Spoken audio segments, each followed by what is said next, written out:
Fala galera, beleza? Bem-vindos a mais um vídeo. Nesse vídeo aqui eu pretendo contar um pouco sobre a minha experiência com entrevistas, contar o que eu acho interessante tu fazer para se vender, principalmente se tu tá num nível mais júnior e ainda não tem muita experiência, e passar algumas dicas que eu, quando estava começando, gostaria muito de ter escutado e provavelmente teria me ajudado demais na hora das minhas primeiras entrevistas. E também compartilhar algumas histórias aqui que podem ser bem engraçadas e interessantes. Bom, mas tu tá se perguntando quem é esse cara que tá falando aí de entrevista. Meu nome é Ângelo, eu sou desenvolvedor full stack aqui na Suíça e eu espero estar te ajudando com esse vídeo. Então, se tu curte o vídeo, se inscreve aqui no canal. Eu acho que vai ser um vídeo que pode te ajudar bastante, principalmente se tu entrevista amanhã e tu veio desesperado aqui procurar esse vídeo. Então tá, vamos lá pro vídeo.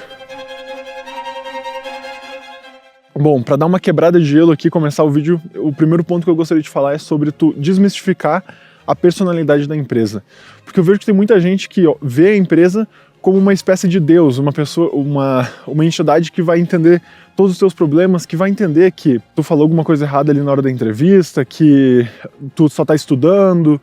Só que, o que acontece? Não é bem assim que funciona. Seria muito bom se as empresas fossem assim, lógico, principalmente para quem tá começando, mas não é assim que funciona. E aí, na verdade, na hora que tu tá ali na entrevista, tu tem que te vender e tu tem que mostrar que tu é o cara. Começando aqui o primeiro tópico, então, eu queria falar sobre tu não esperar apenas pela proatividade do recrutador em fazer as perguntas certas, porque muitas vezes a gente entra numa entrevista, no início principalmente, né, e aí tu entra na entrevista e tu simplesmente fica ali esperando que o recrutador faça as perguntas certas, do tipo, como é que foi aquele projeto que tu fez sobre tal coisa? Só que ele não sabe que tu fez aquele projeto. Então, se tu vê que, por exemplo, o recrutador, ele é uma pessoa ali que tá começando, não tem muita prática, muitas vezes essa pessoa, ela não vai fazer, digamos assim, as perguntas certas que vão te dar a oportunidade de demonstrar ali o que tu já fez ou o teu conhecimento. E aí, para isso, tu tem que estar preparado para tu puxar a frente e tu começar a falar. Por exemplo, né? Eu gostaria de me apresentar mais apropriadamente, e aí tu faz um storytelling ali sobre como que tu começou, onde é que tu tá, pra onde tu quer ir, sabe? Esse tipo de coisa. E aí, pra deixar isso bem exemplificado, eu vou contar como é que foi a minha primeira entrevista,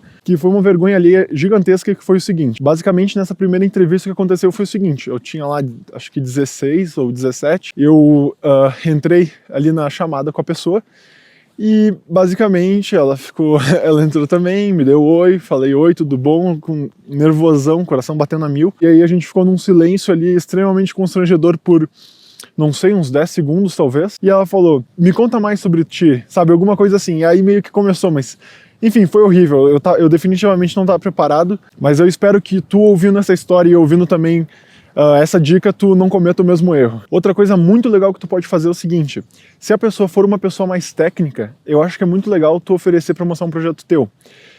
Na real, tu pode oferecer sempre, claro, mas quando é uma pessoa mais da parte do RH mesmo, não tem muito o que tu mostrar, né? Tu pode mostrar o projeto, a pessoa vai ver que é muito legal e tu falar, então eu fiz esse projeto com as tecnologias da vaga, sabe? Esse tipo de coisa. Porque, por exemplo, na segunda entrevista que eu fiz que daí foi, sei lá, 100% melhor do que a primeira, foi presencial, e aí eu lembro que eu tava lá na sala com o pessoal, e aí eu falei, eu tenho um projeto que eu uso exatamente as mesmas tecnologias da empresa aqui de vocês. E aí mostrei o projeto, e cara, era um projeto muito legal, que inclusive no futuro eu pretendo falar sobre ele, porque eu acho que é muito legal todo mundo ter um projeto do tipo para mostrar na hora da entrevista. Mas seguindo, mostrei o projeto para eles e eles ficaram assim, boquiabertos, assim, sabe? Porque o projeto era muito legal, era das tecnologias da empresa, e aí ali eles falaram que eu tinha conseguido a vaga e tudo. Outra coisa esse aqui eu já falei também no currículo, porque muita gente faz isso no currículo, que é sobre tu não ficar se dando adjetivos, não ficar falando, eu sou extremamente organizado, eu sou uma pessoa muito competente. Tipo, eu sou autodidata, sabe? São coisas que qualquer um pode falar aquilo, mas o que qualquer um não pode falar? A menos que minta, né? É contar algum caso, alguma história que remeta aquilo. Então, ao invés de tu ficar se dando adjetivos, é muito mais legal tu contar histórias, tu dar exemplos, coisas que não só vão deixar a tua conversa na tua entrevista muito mais interessante, vão mostrar que tu é uma pessoa interessante, que é uma pessoa legal de conviver, como também vai mostrar pro recrutador, vai te dar muito mais credibilidade sobre aquilo que tu tá falando. Por exemplo, tu não fez faculdade e tu não comprou nenhum curso, tu só estudou pelo YouTube. Ao invés de falar que tu é autodidata, tu fala, então, desde o início da minha carreira, eu sempre prezei por procurar conteúdos gratuitos, eu não tinha como bancar uma faculdade, eu não sei, enfim, algo assim, né? E aí eu sempre tive que correr atrás por conta própria, enfim, esse tipo de coisa, sabe?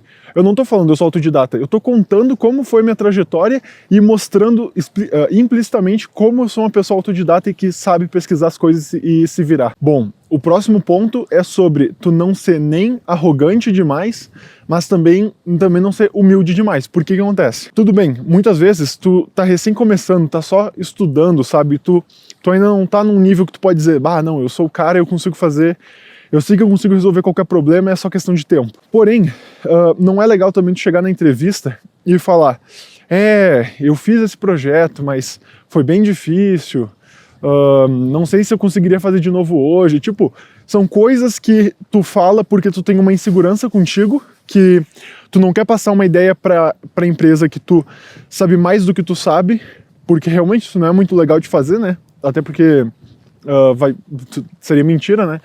Mas tu também não pode chegar ao ponto de ficar descredibilizando teu trabalho, porque no fim tu tá ali para te vender. E se tu ficar te botando para baixo, porque a empresa certamente ela já deve dar um desconto em algumas coisas que tu fala.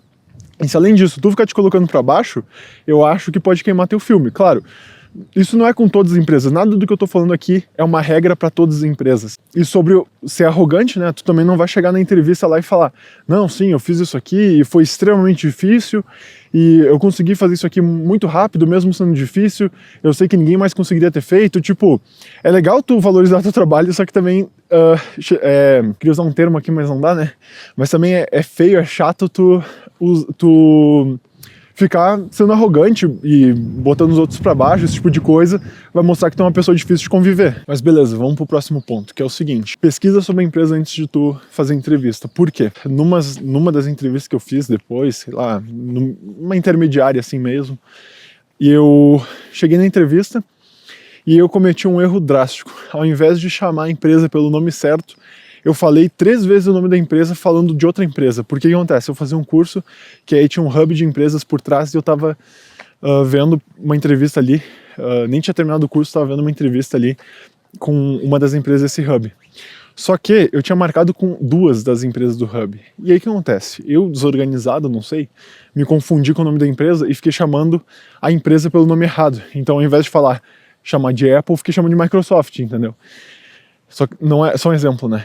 E, bom, daí foi horrível e tudo que eu falei depois provavelmente foi completamente desconsiderado e nunca mais falei com a empresa, né? Lógico. O próximo ponto é tu mostrar como que as tuas experiências passadas podem ajudar naquela vaga que tu tá querendo. Por exemplo, uma coisa que eu fiz, eu trabalhava numa empresa que era uma startup que fazia um sistema de logística, tá? E aí ali eu comecei a ter contato com alguns temas como invoice, billing, accounting, contabilidade, esse tipo de coisa, né? Documentos fiscais e tal. E aí quando eu fiz a entrevista para uma outra empresa bem grande, que basicamente eu ia trabalhar exatamente com esse tipo de coisa, foi muito bom daí. Por quê? Porque daí eu comecei a citar essas experiências que eu tive com essa vaga anterior e que iam ser extremamente úteis para essa próxima vaga. E eu tenho certeza que isso foi uma das coisas que me destacou demais, inclusive eu sei disso. Bom, isso aí é algo que se tu conseguir fazer e aplicar bem, pode ser o diferencial para tu conseguir ou não uma vaga. E aí o que acontece? Nesse exemplo que eu dei, eu tava falando mais de business, né? Que eu tinha contato ali com a contabilidade e tal, não sei o quê. Só que às vezes é legal a tecnologia também, então tu vai para uma empresa que tu vai usar as mesmas tecnologias, pô, tu já pode falar, eu já tenho conhecimento com as tecnologias, eu usava isso diariamente por não sei quanto tempo, ou se é a tua primeira oportunidade, eu tive esse projeto aqui que eu fiz assim, assim, assado com essa tecnologia, foi extremamente legal, enfim, entendeu, né? E aí, aproveitando a pesquisa que tu fez sobre a empresa, uma coisa que é legal tu fazer é perguntar sobre a empresa. Afinal de contas, se tu tá fazendo a entrevista para a empresa, é porque tu acha que tu pode agregar valor para a empresa e porque tu tem interesse naquela posição, naquela empresa, no setor da empresa. E tu tem que mostrar isso de alguma forma. Tu perguntar sobre a empresa coisas que tu não encontrou no site e tal, por exemplo, como é que estão os próximos projetos, como é que é? Esqueci o termo, desculpa. Mas enfim, a quantidade de projetos que ainda tem para o futuro, como é que tá a saúde financeira da empresa, todo esse tipo de coisa, sabe? É que varia muito de caso para caso, mas enfim, tu tem que pensar ali coisas que tu realmente queira saber sobre a empresa, que tu queira saber sobre o negócio, que mostre para a empresa como tu tá interessado em entender o business por trás e como no futuro tu pode ajudar a empresa a melhorar ainda mais, não só a parte técnica, mas a parte técnica que eu digo, a parte de TI, né, que tu provavelmente vai estar trabalhando, mas também que tu quer alcançar um nível de conhecimento de business ali alto. Mas é isso aí, galera, eu espero ter te ajudado de verdade. Se tu ficou com alguma dúvida, pode comentar aqui nos comentários, pode me chamar no LinkedIn, no Instagram. Se tu curtiu o vídeo, curte o vídeo, se inscreve aqui no canal, isso me ajuda demais. A gente acabou de bater 2.000 seguidores, 2.000 inscritos, então muito obrigado por isso. E é isso, vejo vocês no próximo vídeo. Abraço!